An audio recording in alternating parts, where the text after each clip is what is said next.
Hello, hockey fans. My name is David. I thought I would start this video. We're a little bit in the afternoon of Western Christmas Day 2022, North American Eastern Time. I thought this video would be about the where various Canadian NHL teams stand during the NHL's Western Christmas break. And when it comes to security of playoff spots, the Leafs are in the most secure. Over a dozen points ahead of the Wings for a top 3 Atlantic Division spot. The Jets are a little bit wobbly. We have, in terms of being well out of the playoff picture, quite a few games, more than 5 games out of the playoff picture, whatever. I mean, Sens, Habs and Sens, each of them, more than 8 points out. Sens over 10 points out of the nearest playoff spot. Yeah, things aren't looking too good for the Sens or Habs, unlike the Leafs. And yeah, I would say about those. The Sens had a game canceled that was to take place on the eve of Christmas Eve. Major snowstorm that was expected to hit southeastern Ontario, including the Ottawa metro area. That meant, well, NHL, basically, canceled that game. We'll postponed it to late in February. So Sens will be playing the Wings twice in 2 evenings. But both of those games, neither team will have to go anywhere, because it'll be back-to-back at the Canadian Tire Centre. We have a spate of 4 games in 5 nights for the Sens. It's going to be lots of fun. But could be the Sens will be a lot worse for wear after that. For 4 games in 5 nights. Very unusual, but again, winter can muck things up. You never know when it'll happen. That's just reality. It's why I try to, whenever possible, avoid booking flights for the November to mid-April period, because snowstorms, ice storms, whatever, it's happened, and latest spate of storms that hit Canada and the contiguous U.S. hard.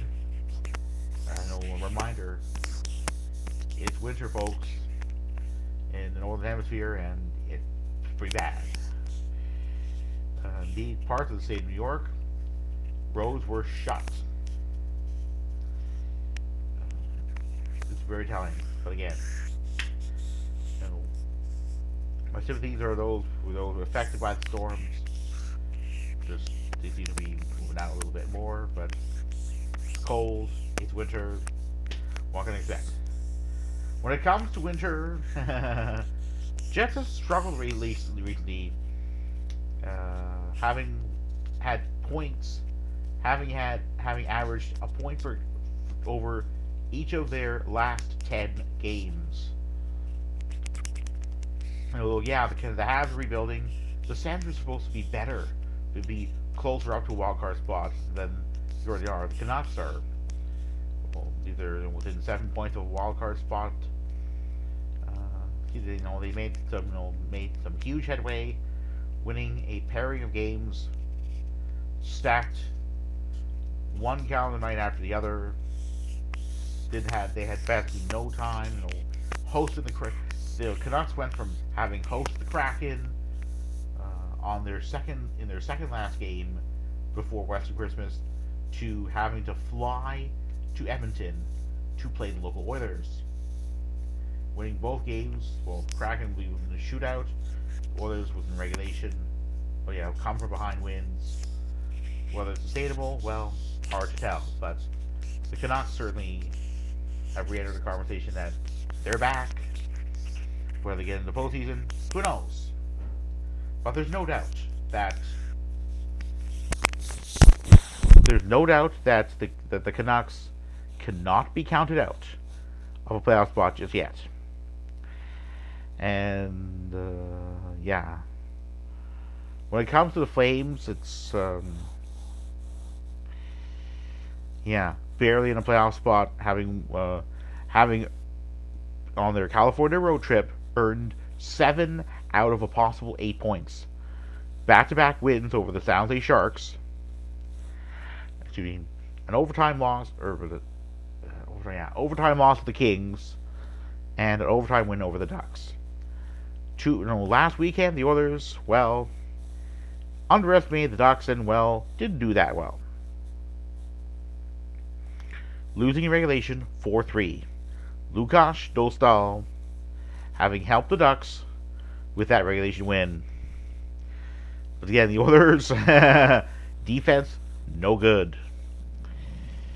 And I've covered all the Canadian teams bar the Alberta one. So the Flames found ways to grind out points on their California road trip, and are now a point ahead of the Oilers going into a crucial home game against that Northern Alberta team, Central Alberta team. The Oilers Flames game is Tuesday at the Scotiabank Saddledome. So yeah, it's going to be crucial for the the Alberta teams, the Battle of Alberta during the regular season. That's a good thing. Certainly, when the two teams, last season's playoff Battle of Alberta, definitely entertaining to watch. Lots of goals. It's something I hope there will be more of. It's a nice rivalry. But again, last season that Battle of Alberta almost didn't happen. It took overtime in Game 7 of the Stars-Flames series for the Flames to finally prevail. I believe it was a single overtime, but you get the picture. It went right down to the wire. Sure, the Oilers also had to do Game 7 of their own and ended up scoring 2 goals. But the Oilers won, and they didn't surrender a goal against the Kings. But these Kings those Kings didn't quit. They just simply didn't know to execute in their last game. Again, I don't want to rule out a second round appearance by the LA Kings in the Stanley Cup playoffs. As of now, the Kings are in second in the Pacific. The Golden Knights are in first. The Kraken are in third. It's going to be very hard for the Oilers to catch the Kraken. Well, even the Flames may find that, may find it very hard to catch the Kraken too. I mean, last season the Kraken were just not very good. Ended up well out of a playoff spot. But it was an expansion team, so what would anyone expect? I mean, expansion teams in their first 2 seasons, at least one of their first 2 seasons, haven't in the NHL for the 1990s onward done particularly good. Sens weren't particularly good in the 90s, but they finally did get to a Stanley Cup in 2006, or whatever it was, 2007, 2008. Get to a Cup final, end up losing, but still they got there. Which the Leafs have yet to during the expansion era. That being said, the Flames' playoff position is quite precarious, but they have a chance to move further ahead of the Oilers by beating them, even if an overtime or a shootout. Yeah, the Flames have had chemistry issues, despite acquisitions made by Brad Treliving, the GM of the Flames, in the offseason from the Panthers, Jonathan Huberdeau, Mackenzie Weegar, sending Matt Tkachuk, the Panthers' own way after Johnny Gaudreau decided to sign with the Blue Jackets during last summer's free agency period. And it appeared Treliving wanted to avoid, as much as possible, seeing Matt Tkachuk walk for nothing. Given claim by that Tkachuk brother that he wasn't going to sign a long-term contract with Flames. Then there was Nazem Kadri, which appeared to be a nice pickup via unrestricted free agency, and fresh off a Stanley Cup appearance, and fresh off having hoisted a Stanley Cup only weeks before that. Weeks before. Hard to believe, right? There was supposed to be chemistry. There was supposed to be these big name players. So, Kadri at center, Huberdeau on a winger, Mackenzie Weegar on defense. Those were high quality players. What's happened? Well, kind of underwhelming so far. But Flames are in a playoff spot, and the Oilers, though, with their high priced talent, are just out of one. It's hard to know where the Oilers are going to go, but they're struggling to stay in the Western Conference playoff race. And it's going to be very interesting to find out what happens in terms of Canadian teams in the Stanley Cup playoffs. What I would do is go to the 2020s, seasons that have ended the last 3 seasons when it comes to Canadian teams. Well,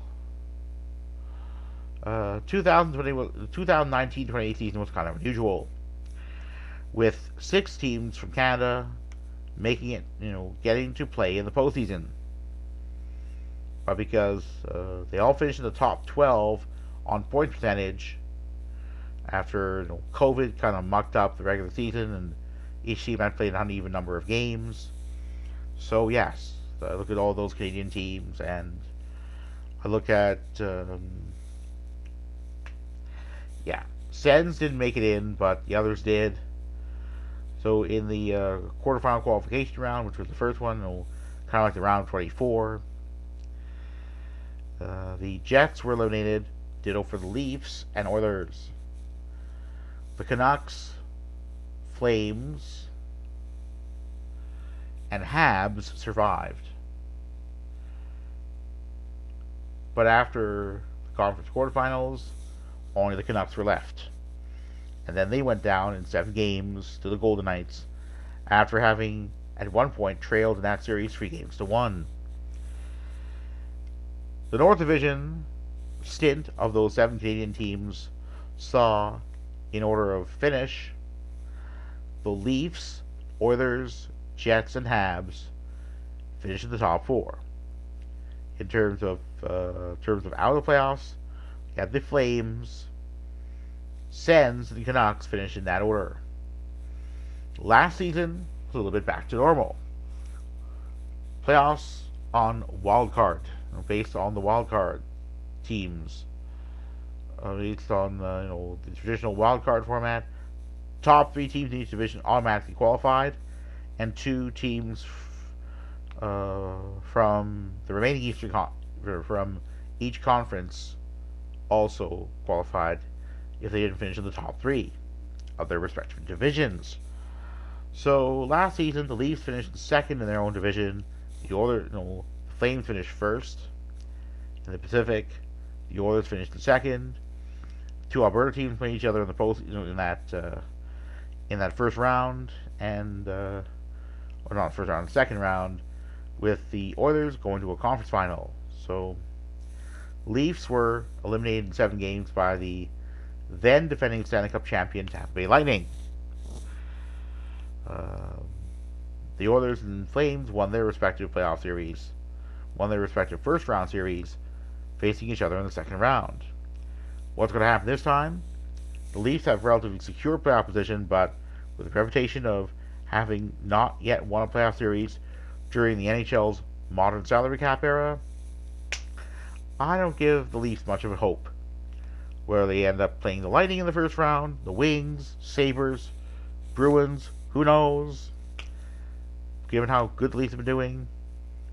I see, barring a major disaster, the rest of the way, Leafs finishing finishing in second in the Atlantic, and thus facing the third place team to be determined, depending on how the Lightning do. And when it comes to the Jets, it's kind of precarious. It's kind of 3 points out of 3 points into a top 3 divisional spot. Things are not looking the best, having lost 2 straight games in regulation to the Bruins, 3-2, and then over in the Capitals, Ovi and the Caps 4-1, including 2 goals that Ovi ended up scoring. Thinking the Jets could have scored some more goals of their own. Even that, with Ovi having outscored the entire Jets lineup. Not very good. Where the Jets go from there?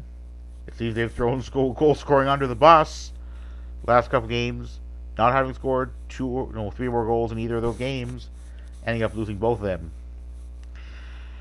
The Oilers just thought, oh, we just played good first period, and to hell with the rest.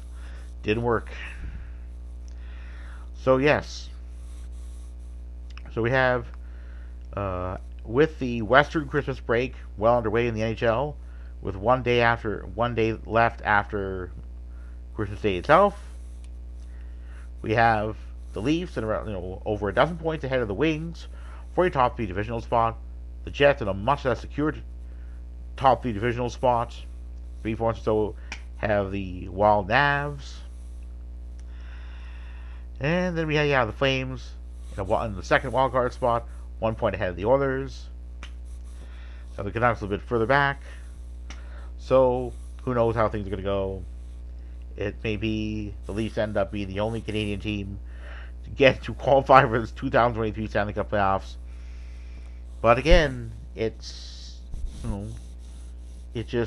gotta think about where the Jets go from here. It's not clear, and it's just But before then, we have the beginning of the World Juniors, the World Under-20 Men's Tournament, ice hockey tournament put on by the International Ice Hockey Federation. I hear that Canada's national team is supposed to be very good, including with Connor Bedard and Adam Fantilli as having been selected. Who knows? Have to see what happens. And although on that note, I'm going to say go Leafs go and go Canada go.